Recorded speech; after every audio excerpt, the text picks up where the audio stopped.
Have you ever looked at someone else's life and quietly thought, why don't I have what they have? Have you ever believed that happiness would finally come after a bigger house, more money, better clothes, or greater success? Many people spend their whole lives chasing what they don't have while forgetting the beautiful things they already hold in their hands. But what if the secret to a peaceful and joyful life is not getting more, but learning to truly value what you already have? Stay with me, because today's timeless story may completely change the way you look at your own life.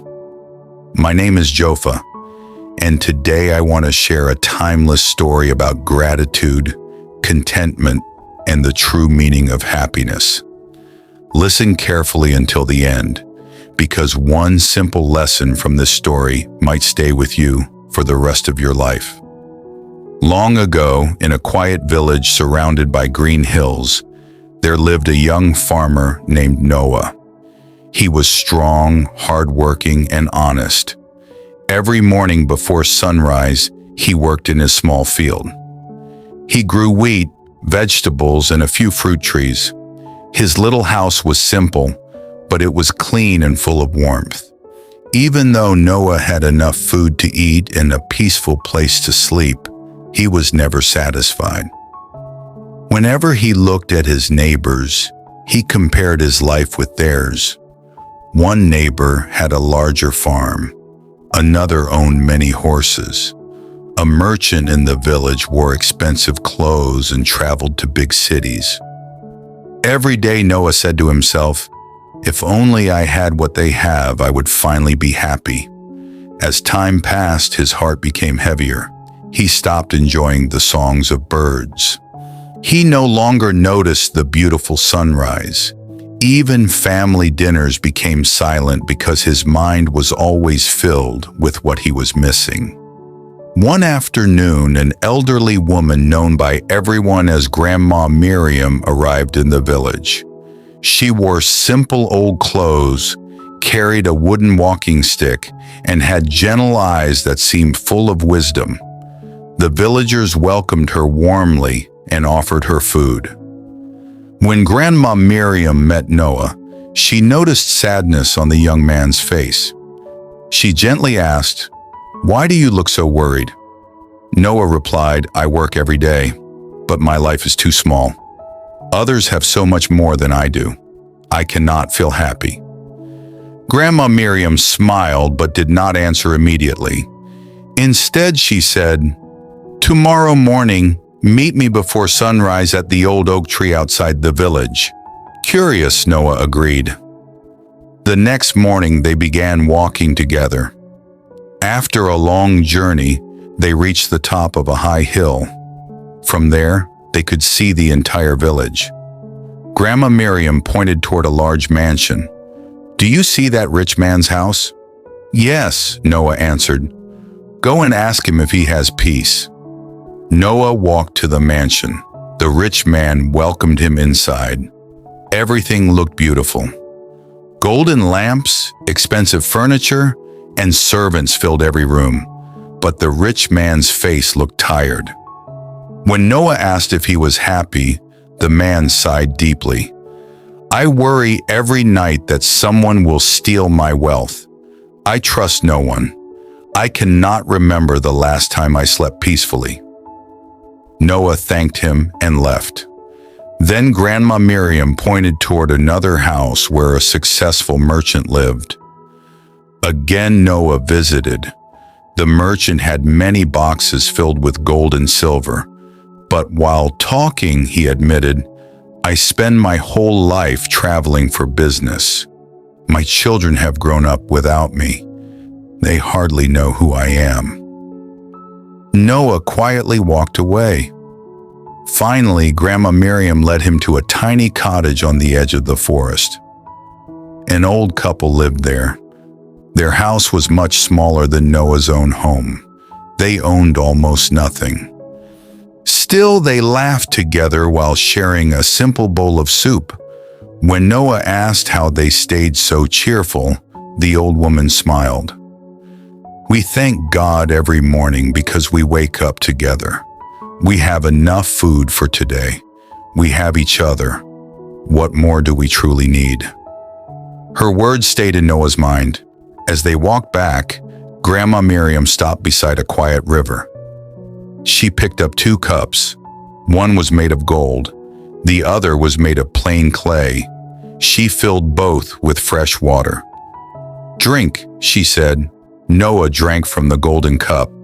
Then he drank from the clay cup. The water tasted exactly the same. Grandma Miriam smiled. People spend their lives fighting for the golden cup. They forget that what truly matters is the water inside. Noah stood silently. For the first time, he understood. He had been chasing the cup instead of enjoying the water. Grandma Miriam continued, when you keep comparing your life with others, you become blind to your own blessings. Gratitude opens your eyes. Comparison closes them.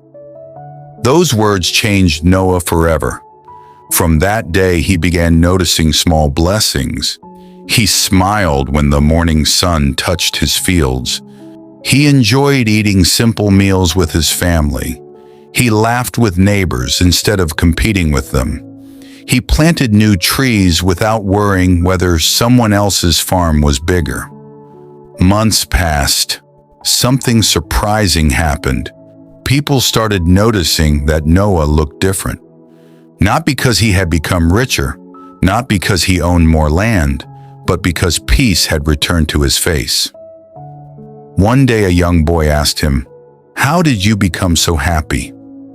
Noah smiled and replied, "Nothing around me changed. Only my heart changed."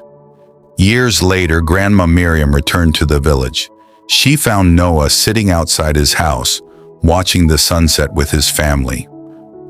She asked, "Have you found what you were looking for?" Noah answered with a gentle smile, "Yes, I was searching everywhere for happiness, but it had been waiting inside my own home all along." Grandma Miriam nodded. The richest person is not the one who owns the most. The richest person is the one who needs the least to feel thankful. That evening, as the sun disappeared behind the hills, Noah realized something important. Every day he had wished for another life. In doing so, he almost missed the beauty of his own. Life became lighter after that. His problems did not disappear. Some seasons were still difficult. Sometimes the rain came late. Sometimes crops failed. But his heart stayed peaceful because he had learned that happiness does not depend on perfect conditions. It depends on a thankful heart. The lesson from this story is simple but powerful. There will always be someone who has more than you. There will also always be someone who has less. If you spend your life comparing yourself with others, you will never have enough. But if you learn to appreciate what you already have, you will discover a happiness that money cannot buy. Contentment does not stop you from chasing your dreams. It simply means you enjoy today's blessings while working for tomorrow's goals. Dream bigger, work harder, but never forget to be grateful for where you are today. In real life, there is a famous story about Nick Vujicic, who was born without arms and legs. Many people believed he could never live a happy life. Yet instead of focusing on what he did not have, he focused on what he could still do. Today, he inspires millions of people around the world. His happiness did not come from having a perfect body.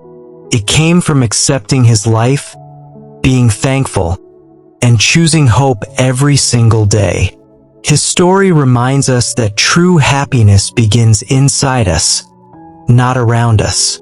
If this story touched your heart and reminded you to appreciate the blessings already in your life, then don't forget to subscribe to this channel.